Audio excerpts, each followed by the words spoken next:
Magic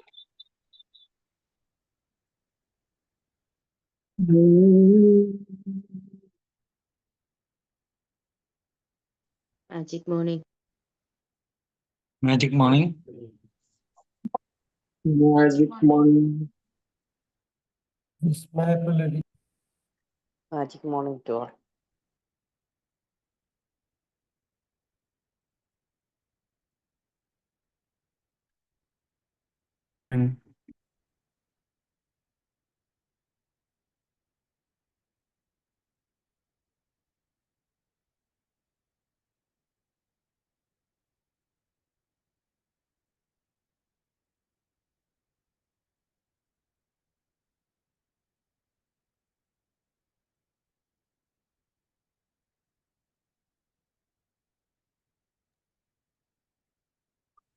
Hello. Magic morning to all.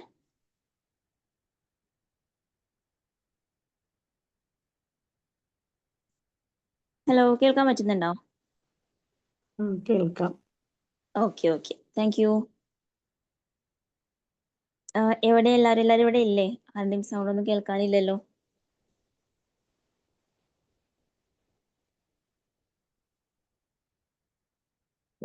Hello,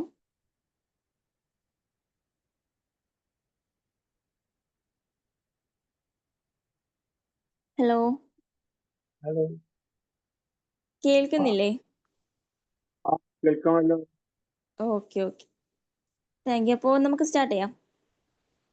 okay, അപ്പോൾ നമുക്കിന്ന് book review day ആണ്. അപ്പം നമ്മുടെ ബി മാജിക്ക് നമ്മുടെ സീനിയർ പേഴ്സൺ ആയിട്ടുള്ള ബഷീർ സാർ ആണ് ഇന്നത്തെ സെഷൻ എടുക്കുന്നത്. ചേട്ടാ, ഇന്നത്തെ ബുക്ക് റിവ്യൂ സെഷൻ്റെ ബുക്ക് എന്ന് പറഞ്ഞ ഉൾക്കരുത്തിൻ്റെ പാഠങ്ങൾ എന്നാണ്. ഓക്കെ, അപ്പോൾ ഈ ഒരു സെഷൻ എടുക്കാൻ വേണ്ടി ഞാൻ ബഷീർ സാറിനെ ഇൻവൈറ്റ് ചെയ്യാണ്. Basheer sir, please welcome sir. Magic morning. Response ഒന്നും ഇല്ല. കേൾക്കുന്നുണ്ടോ? ഞാൻ പറഞ്ഞ വെറുതെ ആണോ? ഹലോ ഹലോ, കേൾക്കാൻ പറ്റില്ല.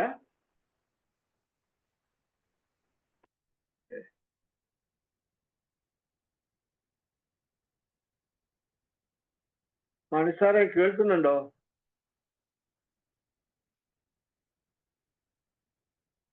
ഓക്കെ. അൺമ്യൂട്ട് ചെയ്യാൻ പറ്റുന്നില്ല.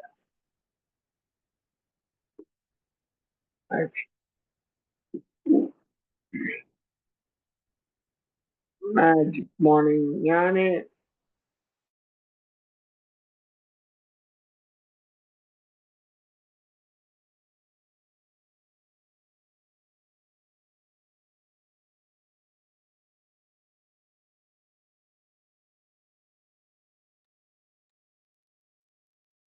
ഇപ്പൊ കേൾക്കുന്നില്ല.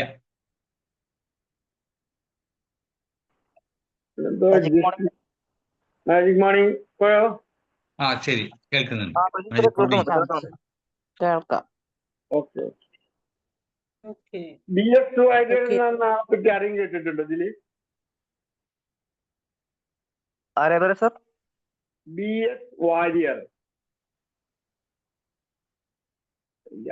ഇത് അത്ര വലിയ പ്രസിദ്ധമായ ഒരാളൊന്നല്ലെങ്കിലും ഇയാള് ടെക്നിക്കൽ എഡ്യൂക്കേഷൻ ഡയറക്ടറായിട്ട് 10-30 കൊല്ലം കോഴിക്കോട് കേരളത്തിലെ ടെക്നിക്കൽ എഡ്യൂക്കേഷൻ ഡയറക്ടറായിട്ട് റിട്ടയർഡ് ആയതാണ്.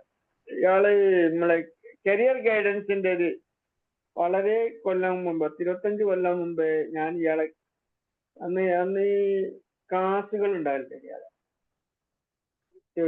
ദൂരദർശൻ ചാനൽ, അങ്ങനത്തെ ചാനലുകളൊക്കെ അന്ന്. അപ്പം നല്ല ഈ കരിയറിനെ പറ്റി നല്ല നോളജാണ് ഒരു സബ്ജക്റ്റില്. ഞാനൊക്കെ ഇയാളെ കരിയർ ഗൈഡൻസ് ഉപകരിച്ചിരിക്കുന്നു, പലവരോടും പറഞ്ഞു കൊടുക്കാനും. അങ്ങനെയാണ് ഈ പുസ്തകം ഒരിക്കലും കിട്ടിയത്. ഞാൻ വായിക്കുന്നത് 2021 സത്യം പറഞ്ഞാൽ 2 മാസം മുമ്പാണ് ഞാൻ അത് വായിച്ചത്. പുസ്തകം 4-5 മാസമായി, 4-5 കൊല്ലം വീട്ടിൽ കിടക്കും.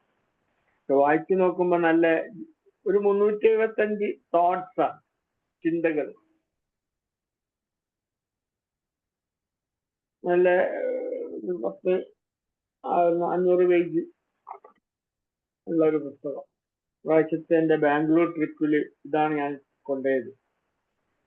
അപ്പം അതൊക്കെ ഇങ്ങനെ ഫ്ലാറ്റിൽ ഇരിക്കുകയാണല്ലോ, വേറെ പണിയൊന്നും ഇല്ലാത്തതുകൊണ്ട് ഇതൊക്കെ ഈ സമയം പുസ്തക വായനയ്ക്ക്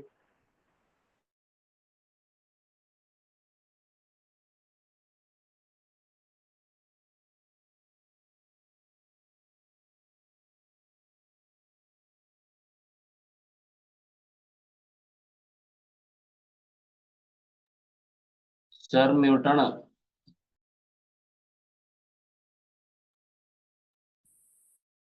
അല്ലോ ഓട്ടോമാറ്റിക്കലായിട്ട് മ്യൂട്ടാകണ്. കേൾക്കുന്നില്ല. ഇപ്പോഴോ? ഇപ്പൊ ഉണ്ട്, കേൾക്കാം. ഇപ്പൊ എന്താ എനിക്ക് മനസ്സിലായില്ല. ഓട്ടോമാറ്റിക്കലായിട്ട് മ്യൂട്ട് ആകുകയാണ്. അപ്പം അറിയിച്ചാൽ മതി. എന്താ പറഞ്ഞ കേട്ടോ? പുസ്തകത്തിന്റെ ആമുഖം DS വാര്യർ എന്ന് പറഞ്ഞ ആളാണ് അതൊക്കെ കേട്ടിട്ടുണ്ടാവും ചോദിച്ചു. ഓക്കെ. ഓക്കെ. അപ്പൊ ഇതിന്റെ ആമുഖം പറയുന്ന നല്ലൊരു ചെറിയ സ്റ്റോറി. 5 വയസ്സായ കുഞ്ഞ് സന്തോഷിച്ച് തനിയെ മുറ്റത്ത് കളിക്കുകയായിരുന്നു. പെട്ടെന്നാണ് അവൻ ഉറക്കെ കരഞ്ഞത്.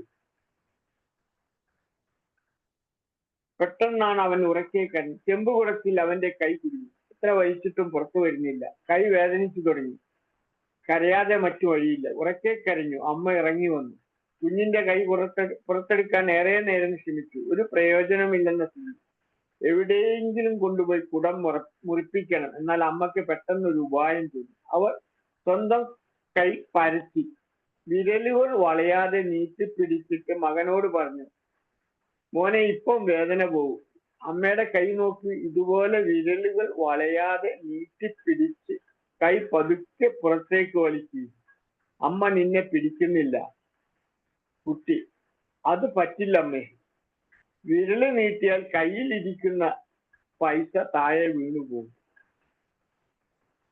കുഞ്ഞിന്റെ കൈ കുടുങ്ങിയ അവസരത്തിൽ ആ നാണയത്തിന് യാതൊരു വിലയുമില്ലെന്ന് നമുക്കറിയാം. പക്ഷെ കൈ വേദനിക്കുമ്പോഴും അവൻ അതിൽ നിന്ന് പിടിവിടുന്നില്ല. നാണയം നഷ്ടപ്പെടുത്തുവാൻ തയ്യാറല്ല. നാണയം കൈവിട്ടാൽ പെട്ടെന്ന് രക്ഷ നേടാമെന്ന് അവൻ ആലോചിക്കുന്നതേയില്ല. വിരൽ നീട്ടാൻ പ്രേരിപ്പിച്ചിട്ടും കുടത്തിനുള്ളിലെ അവന്റെ കൈ കടും പിടുത്തത്തിലാണ്. എന്നിട്ട് ഗ്രന്ഥകാരൻ പറയാൻ, നമ്മളൊക്കെ ഇതുപോലെ പല സമീപനങ്ങളും പ്രവർത്തന രീതികളും കൈവിടാതെ പിടിച്ചുകൊണ്ടിരിക്കുകയല്ലേ. വിജയത്തിന്റെ വഴിയിലേക്ക് കടക്കണമെങ്കിൽ സ്വന്തം ധാരണകൾ പലതും തിരുത്തേണ്ടി വന്നേക്കാം. എന്നാലേ ലക്ഷ്യത്തിൽ എത്തൂ.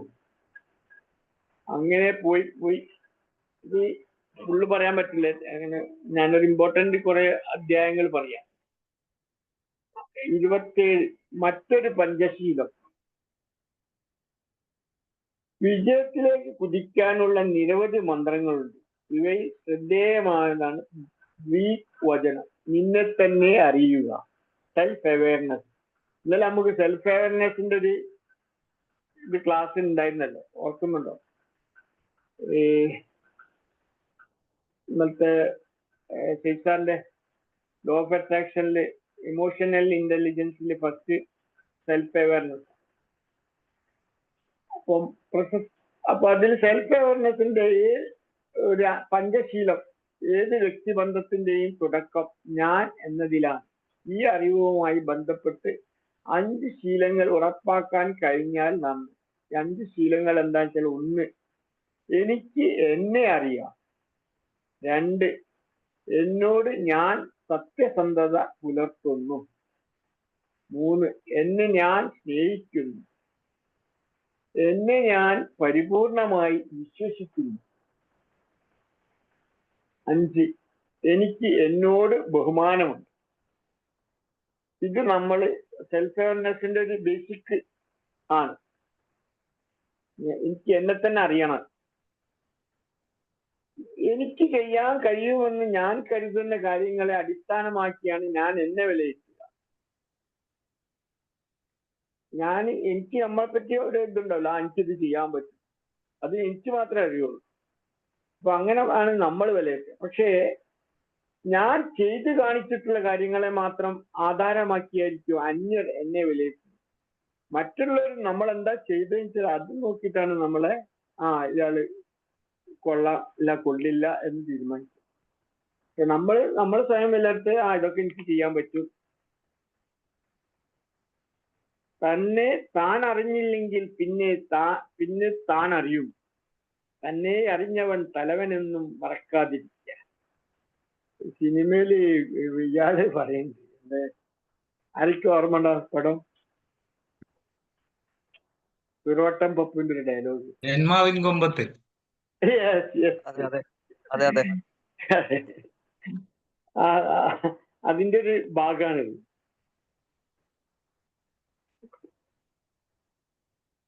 നമുക്ക് സ്വന്തം വീഴ്ച, നമ്മളെ ഡ്രോബാക്സ് തിരിച്ചറിഞ്ഞാൽ നമുക്ക് പകുതി വിജയം നേടിയെന്നും കരുതാം.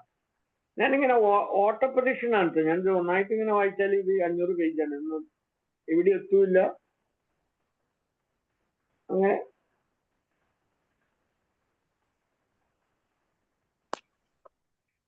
അടുത്ത 35-ാമത്തെ, എന്നെ നിങ്ങൾ ഇരയാക്കുകയാണ്.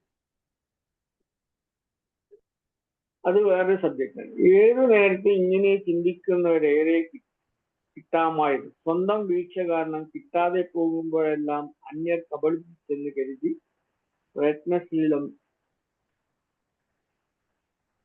പ്രയത്നശീലം നിഷ്പ്രയോജനമെന്ന് തീരുമാനിച്ച് ആലസ്യത്തിലേക്ക് വഴുതി വീണു ഇരയാക്കപ്പെടുന്നതും അടിസ്ഥാനരഹിതവുമായ ഇരമനോഭാവം തമ്മിൽ നാം തിരിച്ചറിയേണ്ടതുണ്ട്. അപ്രാപ്യമായത് തനിക്ക് കിട്ടുമെന്ന് അതിരുകടന്ന ആത്മവിശ്വാസത്തോട് മോഹിച്ചു നീങ്ങിയാൽ ചിലപ്പോൾ നിരാശരാകേണ്ടി വരാം. ഇത് പ്രായോഗിക ജീവിതത്തിലെ സത്യമാണെന്ന് നാം ഓർക്കണം. പരാജയത്തിൽ നിന്ന് പാഠം പഠിച്ച് തെറ്റുതിരിച്ച് മുന്നേറുമ്പോഴും ഒരിക്കലും നേടാൻ കഴിയാത്ത ലക്ഷ്യം മുന്നിൽ വെക്കാതിരിക്കാം.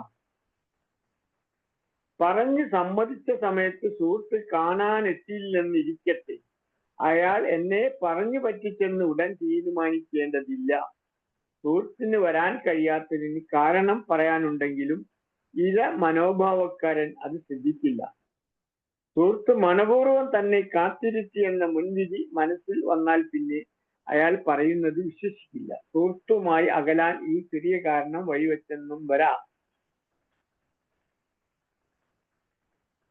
അടുത്ത പാരഗ്രാഫില് ആദർശവും പ്രായോഗിക ജീവിതവും തമ്മിൽ അന്തരമുണ്ടെന്ന് നാം അംഗീകരിച്ചേ മതിയാവും. അല്ലാത്ത പക്ഷം നിരന്തരം നാം ഇരയാക്കപ്പെടുന്നതായി തോന്നിക്കൊണ്ടിരിക്കും. നിസ്സഹായത, കോപം, യുക്തിഹീനത, ആലസ്യം, നിഷ്ക്രിയത്വം എന്നിവയെല്ലാം നമ്മെ ക്രമേണ പിടികൂടാനും മതി. മനസ്സ് വച്ചാൽ ഈ അപകടമെല്ലാം ഒഴിവാക്കാം. ഉന്മേഷത്തോടെ ജീവിതത്തെ നേരിടുകയും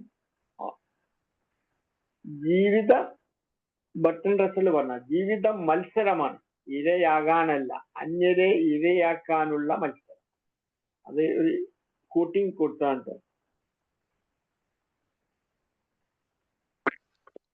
കളവും ചതിവും കാട്ടുമ്പോൾ 2 ഇരകൾ ഉണ്ടാകുമെന്ന് പറയാറുണ്ട്. ഒരാൾ പ്രത്യക്ഷത്തിലുള്ള ഇര, കളവോ ചതിയോ കാട്ടിയയാളും ഒരർത്ഥത്തിൽ ഇര തന്നെ. അയാളുടെ ചേതനയിലും കറുത്തൊരു പാട് രൂപം കൊള്ളുന്നു. ഇതിനൊന്നും അവസരം നൽകാതെ സ്വവ്യക്തിത്വം വിവേകത്തോടെ നിലനിർത്താൻ ശ്രമിക്കുന്നവരിൽ ഇര മനോഭാവം വളരില്ല. 36 മരിച്ചവരോട് അസൂയപ്പെടുകയോ? അതെ, ജീവിച്ചിരിക്കുന്നവർക്ക് മരിച്ചുപോയവരോട് അസൂയ തോന്നും. വർഷങ്ങളോളം രാഷ്ട്രാന്തര രംഗത്ത് അസാധാരണ വ്യക്തിപ്രഭാവത്തിൽ നിറഞ്ഞിരുന്ന അതിപ്രശസ്ത സോവിയറ്റ് ഭരണാധികാരി ക്രൂഷ്ചേവ് ഇങ്ങനെ പറഞ്ഞില്ലെന്ന് അഭിപ്രായം. അതെന്തായാലും അസാധാരണ ആശയം ആണ്. അണുയുദ്ധത്തെ അതിശക്തമായി എതിർത്ത ഐൻസ്റ്റൈൻ മറ്റൊരു രീതിയിലും പ്രതികരിച്ചു. 3-ാം ലോകയുദ്ധത്തിലെ ആയുധങ്ങൾ എന്തെന്ന് എനിക്ക് അറിഞ്ഞുകൂടാ, പക്ഷേ 4-ാം ലോകയുദ്ധം കമ്പും കല്ലും ഉപയോഗിച്ചായിരിക്കും. അത്രയും മനുഷ്യന്റെ നശിച്ചു പോകുന്ന പറഞ്ഞു.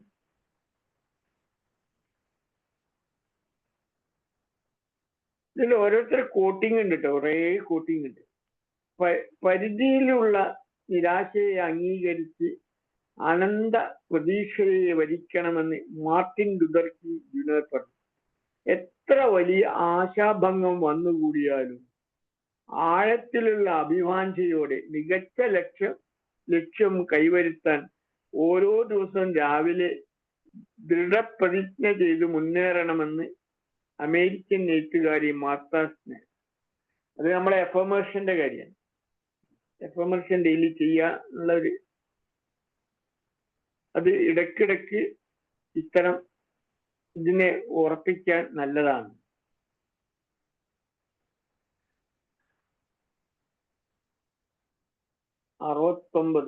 ഉത്സാഹത്തിന്റെ വില. മനുഷ്യരും ചില റിസ്കുകൾ എടുക്കേണ്ടി വരും. ഒരു തരത്തിലും അപായ സാധ്യത തീണ്ടാത്ത ജീവിതം ഇല്ല. പ്രശ്നങ്ങളെ നേരിടുകയും അവയെ പരിഹരിക്കുകയും ഏതൊരാളിന്റെയും ജീവിതത്തിന്റെ ഭാഗമാണ്. ചില പ്രശ്നങ്ങൾ ഗുരുതരമാകാം, മറ്റു ചിലവ നിസ്സാരവും. നിസ്സാര പ്രശ്നങ്ങൾ ചിലർക്ക് ഗുരുതരമായി തോന്നാം, മറിച്ച് ഗുരുതരമായ പ്രശ്നങ്ങളെ നിസ്സാരമായി കരുതി മുന്നേറുന്ന ധീരന്മാരുമുണ്ട്. പ്രശ്നങ്ങളെ നേരിടാനും റിസ്കുകൾ എടുക്കാനും ഉത്സാഹം കൂടിയേ തീരൂ. കുഴിമടിയനായിരുന്നാൽ പ്രശ്നങ്ങൾ പർവ്വതം പോലെ വളർന്നേക്കാം. ഒടുവിൽ അവയെ പരിഹരിക്കാൻ വയ്യാതായെന്നും വരാം. ഏത് സാഹചര്യത്തിലായാലും പ്രയത്നം ഉപേക്ഷിക്കരുത്. അല്പം മാത്രം വിജയിക്കാനേ കഴിഞ്ഞുള്ളൂ എങ്കിലും നിരാശ വേണ്ട. നാം വിജയത്തിന്റെ പാതയിലാണെന്ന് ഓർത്ത് സന്തോഷിക്കണം. എത്ര ശ്രമിച്ചാലും വലിയ വിജയം കൈവരില്ല എന്നത് ശ്രദ്ധിക്കാതിരിക്കുന്നതിന് കാരണമാകരുതും. ചെറിയ എന്ത് വിജയം നമ്മൾ വലുതായി ആഘോഷിക്കണം എന്നാണ്.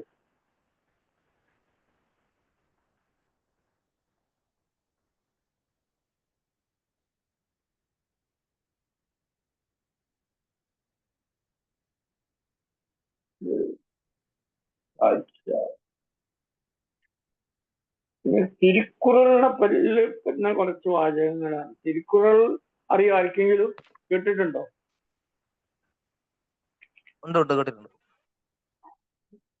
അത് ചോദിക്കുന്ന നിങ്ങളൊക്കെ അവിടെ ഉണ്ടോന്ന് അറിയാൻ. അത് അങ്ങനത്തെ ഒരു സബ്ജക്റ്റ് ആണ്. തിരുക്കുറളിൽ നമ്മള്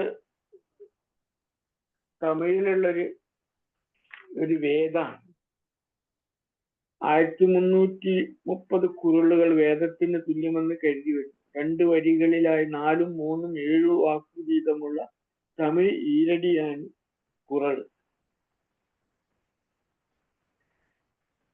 ധർമ്മ, അർത്ഥ, കാമ മാർഗങ്ങളെ സ്പർശിക്കുന്ന 3 വിഭാഗങ്ങളിലായാണ് കുറളുകൾ. അതിൽ കുറച്ച് വായിക്കാൻ. വരവൊത്ത് ചെലവിട്ട് കഴിയുന്ന ധർമ്മപത്നി കുടുംബത്തിന് തുണ. ചാരിത്രവതിയായ പത്നിയേക്കാൾ വലിയ സമ്പത്തില്ല. സ്ത്രീകളെ മതിൽ കെട്ടി കാക്കുന്നത് കൊണ്ട് പ്രയോജനമില്ല. സ്വഭാവ ഗുണത്താൽ അവർ സ്വയം കാക്കുന്നത് നന്ന്. വിവേകമുള്ള കുട്ടികൾ ശ്രേഷ്ഠ നേട്ടം. മക്കൾ തന്നെ സമ്പത്ത്. സ്നേഹം പൂട്ടിവെക്കാനാവില്ല. മറ്റവരുടെ ദുഃഖത്തിൽ കണ്ണീരൊഴി. അധർമ്മികളെയും സ്നേഹത്താൽ തിരുത്താം. ഉള്ളിലെ അവയവമായ സ്നേഹമില്ലെങ്കിൽ ബാഹ്യ അവയവങ്ങൾ നിഷ്ഫലം. അതിഥി പുറത്തിരിക്കുമ്പോൾ അമൃതായാലും തനിയെ കഴിക്കരുത്. പ്രസന്ന വദനത്തോട് ആർദ്രമായി നോക്കുന്ന മധുരവാക്ക് ചൊരിയുന്നത് ധർമ്മം. പ്രതിഫലേച്ഛയില്ലാത്ത ഉപകാരത്തിന്റെ നന്മ കടലിനേക്കാൾ വലുത്. അങ്ങനെ കുറെ ഉണ്ട് കേട്ടോ. വായിച്ചാൽ 2 ദിവസം വേണം.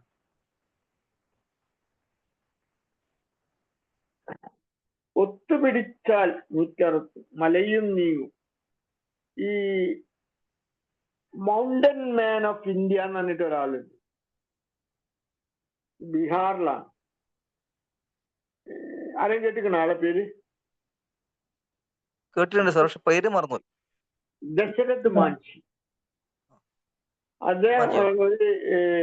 അല്ല രണ്ട് ഒരു പർവ്വതത്തിന്റെ രണ്ട് ഇടയിൽ കൂടിയാണ് ഇയാളെ വീട്. അപ്പൊ നഗരത്തിലേക്ക് പോണെങ്കിൽ ഈ പർവ്വതം ചുറ്റിയിട്ട് 60 കിലോമീറ്റർ ചുറ്റിയിട്ട് വേണം ഒരു ഹോസ്പിറ്റലിലേക്ക് പോകാൻ. അപ്പൊ ഈ പർവ്വതത്തിന്റെ നടുവിൽ കൂടെ തുറന്നൊരു വഴി ഉണ്ടായാൽ ഇവർക്ക് വളരെ വേഗത്തിൽ അവിടെ എത്താം.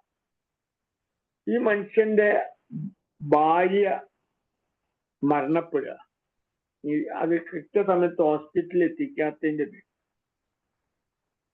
ഇയാള് ആ പിറ്റേന്ന് ഒരു ഇതെടുത്തിട്ട് മല വെട്ടാൻ ഇറങ്ങുക, ഉളിയും ചുറ്റിയും കയറും ഇട്ടിട്ട്. അപ്പൊ അന്ന് അയാൾക്ക് ഈ നാട്ടുകാരൊക്കെ ഇയാൾക്ക് ഭ്രാന്താണെന്ന് പറഞ്ഞിട്ട് ഇയാളെ ഇതാക്കി. അതാണ് ഒരു വലിയൊരു പർവ്വതം ഇയാളെ ഒരു ഉളിയും ഇതൊക്കെ വെച്ചിട്ട് ആ പ്രവർത്തനം 22 വർഷക്കാലം ഇയാൾ ഒറ്റയ്ക്ക് ചെയ്തു. 22 years കണ്ടിന്യൂസ്. അവിടെ ഒരു 360 അടി നീളം, 25 അടി വീതിയും 30 അടി ഉയരമുള്ള പാത ഒറ്റയാൾ പട്ടാളം നിർമ്മിച്ചു. ലാസ്റ്റ് ആകുമ്പോഴേക്ക് ഇയാളെ നാട്ടുകാരെ എല്ലാരും പാടെ മെനക്കെട്ടിട്ട് ഇയാളെ കൂട്ടത്തിൽ ഇയാളെ ആവേശം അത് 1988 പൂർത്തിയാക്കി. ഈ സാഹസിക നേട്ടത്തിലുള്ള റോഡ് വഴിയുള്ള ദൂരം 60 കിലോമീറ്ററിൽ നിന്ന് 15 കിലോമീറ്ററായി കുറഞ്ഞു. ക്യാൻസർ ബാധിച്ച മാഞ്ചി 2023 വയസ്സിൽ എയിംസ് ന്യൂഡൽഹിയിൽ വെച്ച് മരണപ്പെട്ടു. അദ്ദേഹത്തിന് ലോകം മൗണ്ടൻ മാൻ എന്ന പേര് അങ്ങനെയാണ് അദ്ദേഹത്തിന്. ഈ മാഞ്ചിന്റെ കഥ അത്രയും വളരെ നമ്മൾക്ക് ഒരു ലക്ഷ്യത്തിലേക്ക് പോകണമെന്നുണ്ടെങ്കിൽ ക്ഷമ, കഠിനാധ്വാനം, നിരന്തര കൺസിസ്റ്റൻസി, ഇതൊക്കെ ഇതിന്റെ വലിയൊരു തെളിവാണ്. ഈ മനുഷ്യന്റെ ഈ ഒരു ഗ്രാമത്തിലെ ജനങ്ങൾക്ക് ഒരു എളുപ്പ വഴി ഒരു പർവ്വതത്തിന്റെ ഇടയിൽ കൂടി ഒരു മനുഷ്യൻ തുടങ്ങി വെച്ച് അതിന്റെ ലാസ്റ്റ് ആവുമ്പോഴേക്ക് കുറെ ഇയാളെ അവിടെ ഒരു 50% എത്തിയപ്പോ ആൾക്കാരെല്ലാം അതൊരു വലിയൊരു ദൗത്യമായിട്ട് ഏറ്റെടുത്ത് പൂർത്തീകരിച്ചു. എങ്കിലും ഇയാൾ ഒറ്റയ്ക്ക്. അതേമാതിരി ഒരാളുണ്ട് ആസാമിൽ, ബ്രഹ്മപുത്ര നദീന്റെ 550 ഏക്കർ ഭൂമി, 1360 ഏക്കർ വനം. ഈ ജാദവ് പയേങ് ഇയാൾ ഒറ്റയ്ക്ക് ഒരു ഒഴിഞ്ഞു കിടക്കുന്ന ഭൂമിയായിരുന്നു. അത് ഇയാൾ ഒറ്റയ്ക്ക് ഇങ്ങനെ ഓരോ മരങ്ങളും വിറ്റ് കൊണ്ടേയിട്ടിട്ട് ഇങ്ങനെ അതൊരു കാടായി, കാടും വലിയ പെരുങ്കാടായിട്ട് മാറ്റി.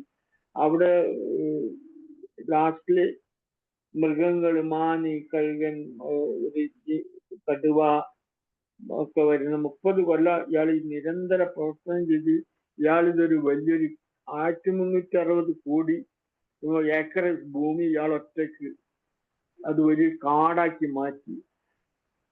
ആ കാട്ടിൽ എന്തിനു പറയുന്ന അവസാനം കുടിയേറി അവിടെ കാട് വെട്ടി ആനകളിൽ നിന്ന് അവിടെ കുടിയേറിയ ആൾക്കാർ. അപ്പൊ ഇതിൽ ആനകൾ വന്നല്ലോ, ആനക്കൂട്ടം കയറി. അപ്പൊ ആ കാട് വെട്ടണം എന്ന് ഫോറസ്റ്റുകാർക്ക് എഴുതിയപ്പോ ഇയാള് പറഞ്ഞു കാട് ആദ്യം ഇന്ന വെട്ടിയതിന്റെ ശേഷം കാട് വെട്ടിയാൽ മതി. അങ്ങനെ അയാള് നാട്ടുകാരെ അയാൾക്ക് പേരിട്ടതപ്പോ മൊളൈ എന്ന് പറഞ്ഞ ഫോറസ്റ്റ് മാൻ. ഇയാള് പത്മശ്രീ അവാർഡൊക്കെ വാങ്ങിച്ചു. ഇയാളും മറ്റേ മാഞ്ചിക്കും അങ്ങനെ എന്തോ കിട്ടി. അപ്പം ഇത് 30 വർഷം ഒരു മനുഷ്യന്റെ മെയിൻ ഗോൾ അതാണ്. ആ സ്ഥലം തരിശായ ഭൂമിനെ കാടാക്കി മാറ്റി പ്രകൃതി സംരക്ഷണം. എന്നിട്ട് അവിടെ എല്ലാ വർഗത്തിലുള്ള മൃഗങ്ങളും പക്ഷികളും ഒക്കെ വന്ന് കുടിയേറി. അതൊരു വലിയൊരു സംഭവമാണ്. സ്വാമി വിവേകാനന്ദന്റെ ഒരു കോട്ടിങ് ഉണ്ട്: മഹാവിജയങ്ങൾക്ക് ദീർഘകാലത്തെ തീവ്ര പ്രയത്നം ആവശ്യമാണ്. 1000 തവണ തട്ടി വീണ് വേണം സ്വഭാവ ഗുണം രൂപപ്പെടുന്നത്.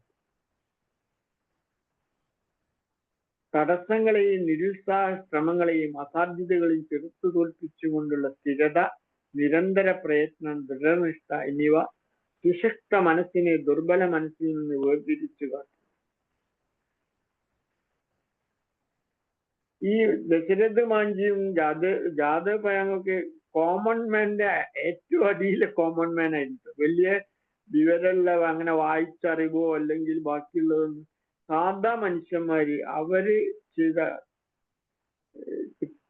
ആ പ്രവർത്തനം, കൃത്യനിഷ്ഠ, ചിട്ട, ശ്രദ്ധ, ഒരേ സമയം ഒരു കാര്യത്തിൽ മാത്രം ഏകാഗ്രത പുലർത്താനുള്ള ദൃഢനിശ്ചയം എന്നീ ശീലങ്ങളില്ലായിരുന്നെങ്കിൽ എനിക്കിത് ചെയ്തു തീർക്കാൻ കഴിയുമായിരുന്നു.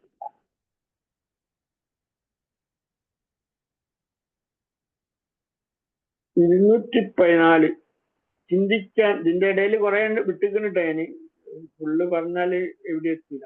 214 ചിന്തിക്കാൻ നേരം കണ്ടെത്തണം. മനനം ചെയ്യാത്ത ആൾ മനുഷ്യനല്ലെന്ന് പറയാറുണ്ട്. യുക്തിപൂർവമുള്ള ചിന്തയെന്നാണ് മനനം എന്നതുകൊണ്ട് നാം അർത്ഥമാക്കുന്നത്. അന്യർ പറയുന്നത് അതേപടി ആവർത്തിക്കുന്നവരാണ് ഭൂരിപക്ഷവും. വിവരമുണ്ടെന്ന് ഭാവിക്കുന്ന പലരും മിക്കപ്പോഴും അന്നത്തെ പത്രത്തിൽ കണ്ട വാർത്തകളും അഭിപ്രായങ്ങളും അതേപടി പറയുകയും ചെയ്യാം. തനതായി ചിന്തിക്കുന്നവരും മറ്റാരും ചിന്തിക്കാത്ത വഴിയിലൂടെ ഒറിജിനൽ രീതിയിൽ ചിന്തിക്കുന്നവരാണ് വലിയ നേട്ടങ്ങൾക്ക് ഉടമകളായി വരാറുള്ളത്. എത്ര വലിയ ആൾ പറഞ്ഞ അഭിപ്രായമായാലും അതിനെ അതേപോലെ നാം സ്വീകരിക്കണമെന്നില്ല. ശങ്കരാചാര്യയോ ഗാന്ധിജിയോ ടോൾസ്റ്റോയോ പറഞ്ഞതെല്ലാം എല്ലാവരും അംഗീകരിക്കുന്നില്ലല്ലോ. അച്ചടിച്ച് കാണുന്നതെല്ലാം കണ്ണടച്ച് വിശ്വസിക്കുന്നതും ശരിയല്ല. പുതിയ അറിവുകളുമായി മുന്നിൽ വരുന്നതൊക്കെ തീർത്തും ശരി തന്നെയോ, മുൻ അറിവുകളുമായി അവ പൊരുത്തപ്പെടുന്നുണ്ടോ എന്നും മനസ്സിന്റെ മൂശയിലിട്ട് പരിശോധിക്കുകയും സ്വന്തം യുക്തിക്ക് ചേരാത്ത കാര്യങ്ങൾ ഗുരുവിന്റെ മുന്നിൽ സംശയരൂപത്തിൽ അവതരിപ്പിച്ച് സമാധാനം കണ്ടെത്തുകയും ചെയ്യുമ്പോഴാണ് യഥാർത്ഥ പഠനം നടക്കുന്നത്. വിമർശന ബുദ്ധിയോടെയുള്ള തെളിമയാർന്ന ചിന്ത സത്യങ്ങളെ ഉൾക്കൊള്ളാൻ സഹായകമാണ്. അപഗ്രഥിച്ച് ബോധ്യപ്പെട്ട കാര്യം മനസ്സിൽ തങ്ങി നിൽക്കും. എന്തും ആരെങ്കിലും പറഞ്ഞാൽ വിശ്വസിക്കരുത്. നമ്മളായിട്ട് പഠിച്ച് അറിവുള്ള ബാക്കിയുള്ളവരുടെ മനനം ചെയ്ത് അത് പറഞ്ഞ് അതിനേശം മനനം ചെയ്ത് തീരുമാനിക്കണം എന്നതാണ് ഇതിന്റെ ആശയം എന്ന് ഞാൻ വിചാരിക്കുന്നു. 250 രസകരമായ വൈവിധ്യങ്ങൾ. അത് മനുഷ്യവർഗത്തെ പറ്റിയുള്ള ഏത് കാര്യമാണ് അങ്ങയെ വിസ്മയിപ്പിക്കുന്നതെന്ന് ചോദിച്ചപ്പോൾ ദലൈലാമ പ്രതികരിച്ചു, മനുഷ്യൻ തന്നെ. എന്തെന്നാൽ മനുഷ്യൻ പണമുണ്ടാക്കാനായി ആരോഗ്യം ത്യജിക്കുന്നു, എന്നിട്ട് ആരോഗ്യം വീണ്ടെടുക്കാൻ പണം ത്യജിക്കുന്നു. ഭാവിയെക്കുറിച്ചുള്ള ഉത്കണ്ഠ മൂലം ഇന്നത്തെ ജീവിതം ആസ്വദിക്കുന്നില്ല. ഇത് കാരണം ഇന്നും ഭാവിയിലും അവൻ ജീവിക്കുന്നില്ല. ഒരിക്കലും മരിക്കില്ലെന്ന് വിചാരിച്ച് ജീവിക്കുന്നു, എന്നിട്ട് ഒരിക്കലും ജീവിക്കാതെ മരിച്ചു പോകുന്നു.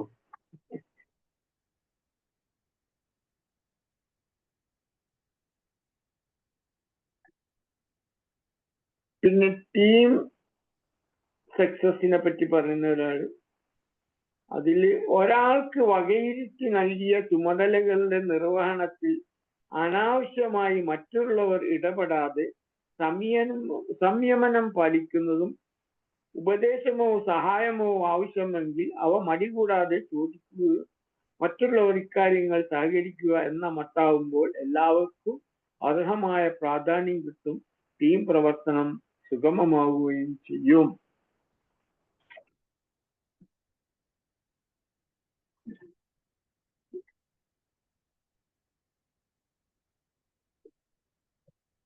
അമൂല്യമായ ജീവിതത്തെ അലക്ഷ്യമായി കൈകാര്യം ചെയ്ത് പശ്ചാത്തപിക്കാൻ ഇടവരുത്തുന്നവരേറെ.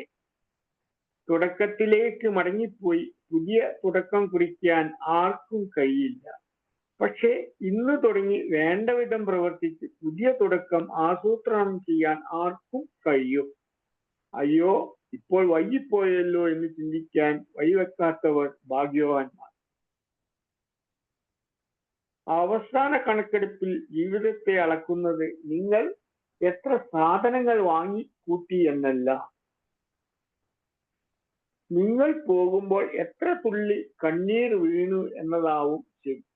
ശ്വസിക്കുന്ന കാലത്തോളം ചിരിക്കുക, ജീവിക്കുന്ന കാലത്തോളം സ്നേഹിക്കുക എന്ന ചൊല്ലിന്റെ പിന്നിൽ ഇതാകും ഉള്ളത്. ഒരാശയം എടുക്കുക, അത് നിങ്ങളുടെ ജീവിത ആശയമാക്കുക, അതേപ്പറ്റി ചിന്തിച്ച് സ്വപ്നം കണ്ട് അതിൽ ജീവിക്കുക. നിങ്ങളുടെ തലച്ചോറും പേശികളും നരമ്പുകളും എന്നല്ല സർവ ശരീരഭാഗങ്ങളും ആ ആശയത്തെ കൊണ്ട് നിറയട്ടെ.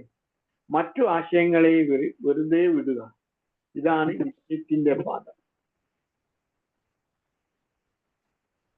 അന്യർക്ക് വേണ്ടി ജീവിച്ച ജീവിതത്തിനെ വിലയുള്ളൂ എന്ന് ഐൻസ്റ്റീൻ.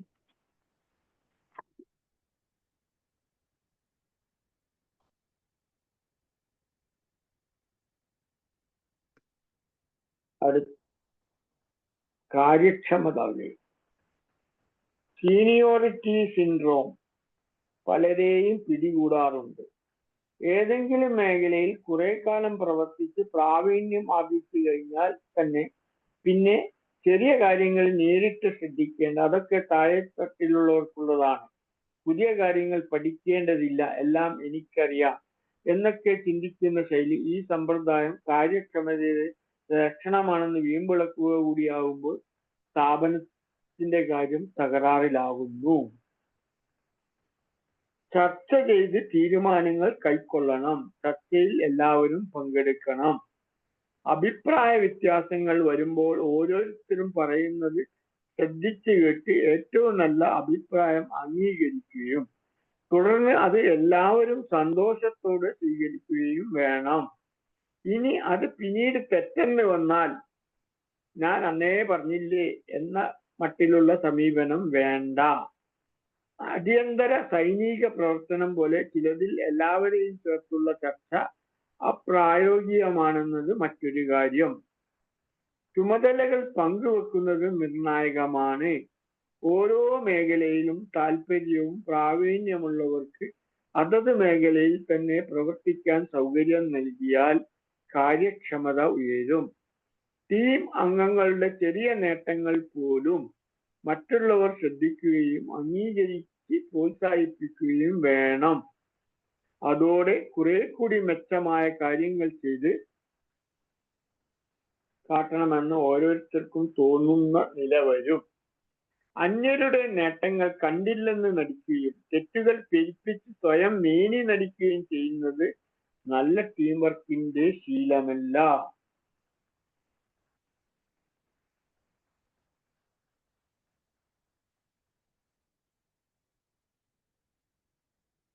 യഥാർത്ഥ സമ്പത്ത് ലോകത്തിന് നാം ചെയ്യുന്ന നന്മ. പണം ചെലവാക്കുകയും സൂക്ഷിച്ചു വെക്കുകയും ചെയ്യുന്നയാളാണ് ഏറ്റവും സന്തുഷ്ടൻ. രണ്ട് സുഖങ്ങളും അയാൾക്ക് ലഭിക്കുന്നു. ഇനിയും കുറെ ഉണ്ട്. ഇപ്പം സമയം പരിധി ഞാനിവിടെ നിർത്തുകയാണ്. ഇത് 375 ചിന്തകളാണ്. ഇതിൽ കുറെ അനുഭവങ്ങളും ഇതൊക്കെ കൂടിയാണ്. ഉൾക്കരുത്തിന്റെ പാഠങ്ങൾ 520 പേജ് ഉള്ള ഒരു പുസ്തകം. കുറെ കാലം എൻ്റെ അടുത്ത് കിടക്കുന്നു. ഞാൻ കഴിഞ്ഞ മാസം വായിച്ചു തീർത്തത്. Thank you. ഈ ഒരു റിവ്യൂ പറയാൻ അവസരം നൽകിയ ബി മാജിക് കമ്മ്യൂണിറ്റിക്കും അത് ശ്രവിച്ച എല്ലാവർക്കും ഹൃദയം നിറഞ്ഞ നന്ദി. Thank you all. Okay, thank you Basheer. ഒരുപാട് വാല്യുബിൾ ആയിട്ടുള്ള പോയിന്റ്സ് വഴിയാണ് നമുക്ക് ഈ ഒരു സെഷൻ കിട്ടിയിട്ടില്ല. സോ ഒരുപാട് കാര്യം നമുക്കന്ന് പഠിക്കാൻ പറ്റിയിട്ടുണ്ട്. സോ എനിവേ ടീം മെമ്പേഴ്സ്, നിങ്ങൾക്ക് എന്തെങ്കിലും ഡൗട്ട്സോ അല്ലെങ്കിൽ നിങ്ങളുടെ റിവ്യൂ ടൈമാണ്. സോ ആരാ ഫസ്റ്റ് സംസാരിക്കുന്നേ? Magic morning. Magic morning sir. 520 പേജുള്ള ഒരു പുസ്തകം 10 മിനിറ്റ് കൊണ്ട് വായിച്ചു. എന്താ അതൊക്കെ? ഇതാണ് സംഭവം അല്ലെ. 10 മിനിറ്റ് കൊണ്ട് ഒരു പുസ്തകം വായിക്കാൻ ചെറിയ പുസ്തകമല്ല, 520 പേജിലാണ്. എന്തായാലും നന്നായിട്ടുണ്ട്. ഒരുപാട് പോയിന്റുകൾ ഗോപിക പറഞ്ഞിരിക്കാൻ ഒരുപാട് പോയിന്റുകൾ ഉണ്ട്. ചില ആളുകൾ ഈ കമ്മിറ്റിയിലൊക്കെ ഉണ്ടാവും. ഞാൻ അങ്ങനെ ആലോചിക്കരുത്. ചില ആളുകൾ കമ്മിറ്റിയിൽ ഉണ്ടാവും തരാം. ഇവരെ വിചാരം എന്താ, ഇവരെല്ലാവർക്കും പേടിയാണെന്നാണ്. പക്ഷെ പേടിയല്ല, ശല്യം ശല്യാണ്. അങ്ങനെ പറഞ്ഞു കൊടുക്കും. ഞാൻ അന്നേനെ പറഞ്ഞില്ലേ പറഞ്ഞിട്ട് അങ്ങനെ പറഞ്ഞുകൊണ്ടിരിക്കും. അപ്പൊ ഈ ശല്യം ഒഴിവാക്കാൻ വേണ്ടി അയാൾ എന്താ വിചാരിക്കുന്ന നടക്കട്ടെ എന്ന് മറ്റുള്ളവർ വിചാരിക്കും. ഇയാൾ എന്താ ചിന്തിക്കേണ്ടത്, എന്നെ എല്ലാവർക്കും പേടിയാണെന്ന്. അപ്പൊ ഇതേപോലെ കുറെ ഒരുപാട് ചിന്തകള് നമ്മുടെ ഉള്ളിലൊക്കെ ഉള്ള കുറെ ചിന്തകള് എന്ത് കേൾക്കാൻ കഴിഞ്ഞു. Thank you sir. Thank you. Thank you. Okay, thank you Basheer sir.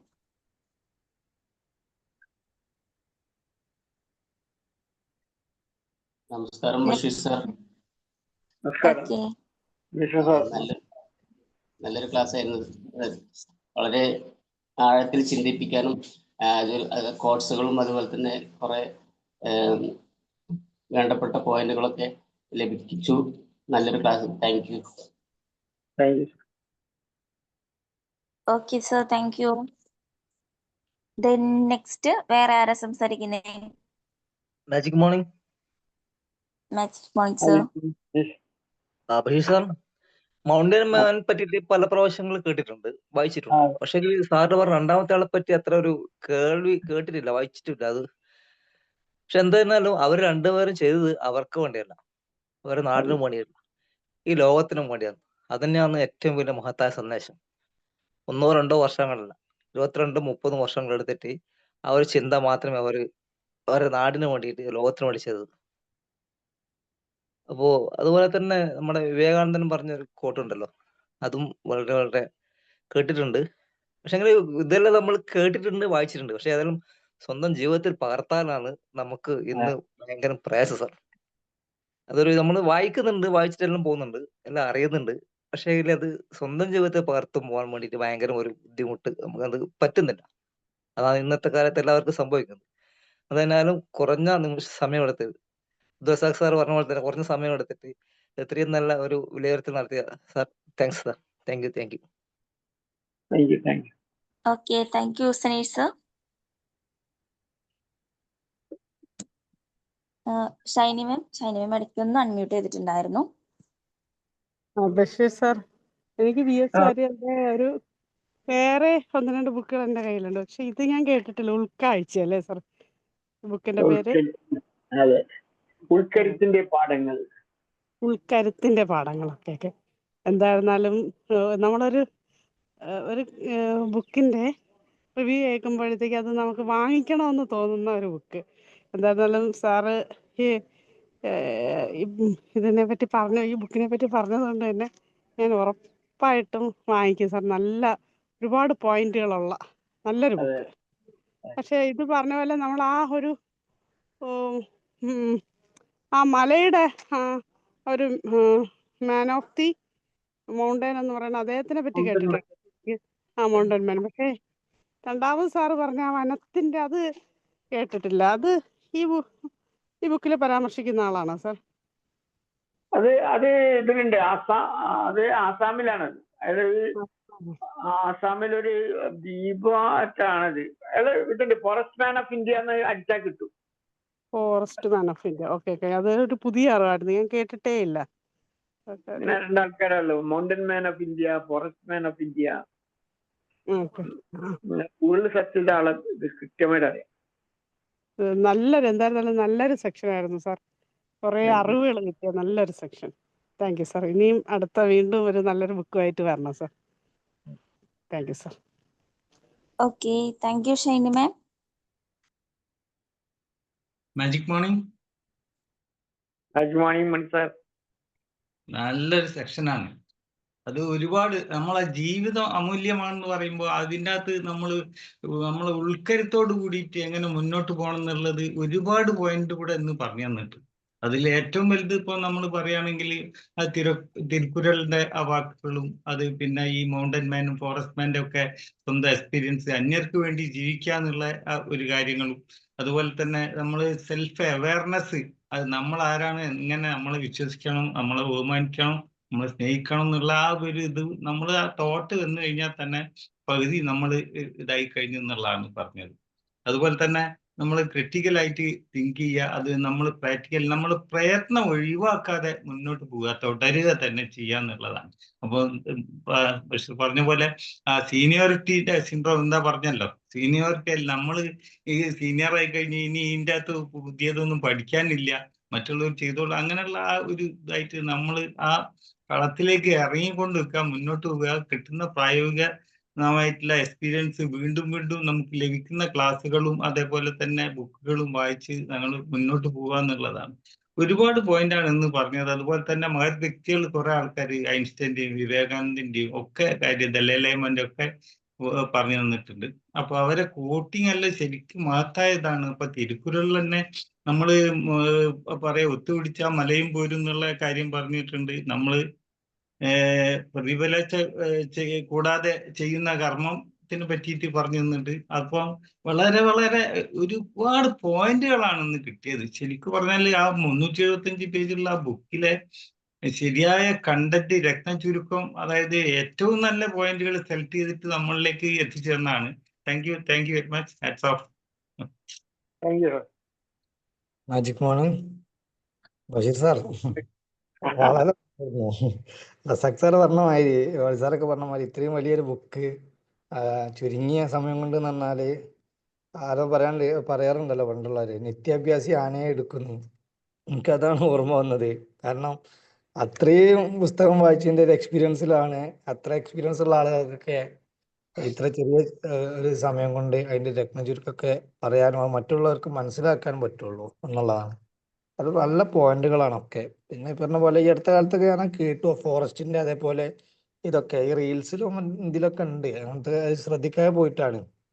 പിന്നെ അതൊക്കെ എന്ന് പറഞ്ഞാല് നമുക്ക് മറ്റുള്ളവർക്കൊരു പ്രചോദനമാണ്. നമുക്ക് ചെറിയ കാര്യങ്ങൾ പോലും ചെയ്യാൻ മടിയാണ്. ഒരു വർഷം പോയിട്ട് ഒരു മാസം അല്ലെങ്കിൽ 21 ഡേയ്സ് നമുക്കൊരു ചലഞ്ചാക്കി എടുക്കാനോ അത് കൺസിസ്റ്റന്റ് ആയിട്ട് മുന്നോട്ട് പോകാനോ നമുക്ക് പറ്റുന്നില്ല. അപ്പോൾ സാറ് നേരത്തെ പറഞ്ഞ പോലെ തന്നെ ഒരു ബേസിക് ആയിട്ട് അറിവ് പോലും ഇല്ലാത്ത, സ്കൂളിന്റെ പടി പോലും കയറാത്ത, ഒരു കമ്മ്യൂണിറ്റി ഇല്ലാത്ത ആളുകളാണ് വലിയ വലിയ നേട്ടങ്ങൾ കൊയ്തെടുത്തത്. അതിനിപ്പോ വിവേകാനന്ദന്റെ കോട്ടൊക്കെ പറഞ്ഞ പോലെ നമ്മൾ ദീർഘകാലം ചെയ്താലേ ഇതിൻ്റെയൊക്കെ വലിയ റിസൾട്ട് കിട്ടുള്ളൂ, വലിയ വിജയം. അത് നമ്മൾ ആദ്യം മനസ്സിലാക്കുക. ചെറിയൊരു ബിസിനസ്സുകാരാണെങ്കിൽ പോലും ഒരു 3 മാസം കൊണ്ട് കട അടക്കുന്ന ഒരു പ്രകൃതി, അതൊന്നും ക്ഷമല്ല.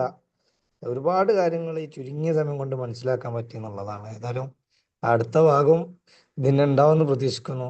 ഏതായാലും ഇത്രയും ഊർജ്ജസ്വലതയോടുകൂടി സംസാരിക്കാൻ ഈ ഒരു സമയത്തും കഴിയുന്നുണ്ട് എന്നുള്ളതാണ്. അത് ഈ അറിവിന്റെ നിറഞ്ഞു തുളുമ്പുന്നത് കൊണ്ട് തന്നെയാണ്. ഏതായാലും മറ്റുള്ളവർക്കൊക്കെ വളരെ ഉപകാരപ്പെട്ട ഒരു ക്ലാസ്, പ്രചോദനമായിട്ടുള്ള ഒരു ക്ലാസ്സാണ്. പ്രത്യേകിച്ച് എന്നെ പോലുള്ള ബുക്കൊക്കെ വായിക്കുന്ന ആളുകൾക്ക് ഏത് ബുക്കാണ് ഇനി അടുത്ത് വായിക്കാനുള്ളതെന്നൊക്കെ ഇങ്ങനെ സെലക്ട് ചെയ്ത് തിരയുന്ന സമയത്താണ് ഇങ്ങനത്തെ ഓരോ പുസ്തകത്തിന്റെ പേരൊക്കെ കേൾക്കുന്നത്. ഏതായാലും വളരെ സന്തോഷം. Thank you. Thank you Naufal. Thank you. Okay, thank you Naufal sir, thank you so much. Basheer sir, എല്ലാവരും പറഞ്ഞ പോലെ വളരെ നല്ലൊരു സെഷൻ ആയിരുന്നു കേട്ടോ. അത്രയും എക്സ്പീരിയൻസോട് കൂടി അത്രയും ഡീറ്റെയിൽ ആയിട്ട് നമുക്ക് ഒരു സെഷൻസ് നമുക്ക് പോയിന്റ്സ് കാര്യം കിട്ടിയിട്ടുണ്ട്. So anyway thank you so much sir. So നമുക്ക് വൈൻഡ് അപ്പ് ചെയ്യാം. Okay. Okay, thank you so much to all. അപ്പൊ എല്ലാവരും ഒന്ന് ലീവ് ചെയ്തോളൂ കേട്ടോ. Thank you Bashir sir. Thank you. Thank you Bashir. Thank you all. Thank you very much. Thank you, Bashir sir.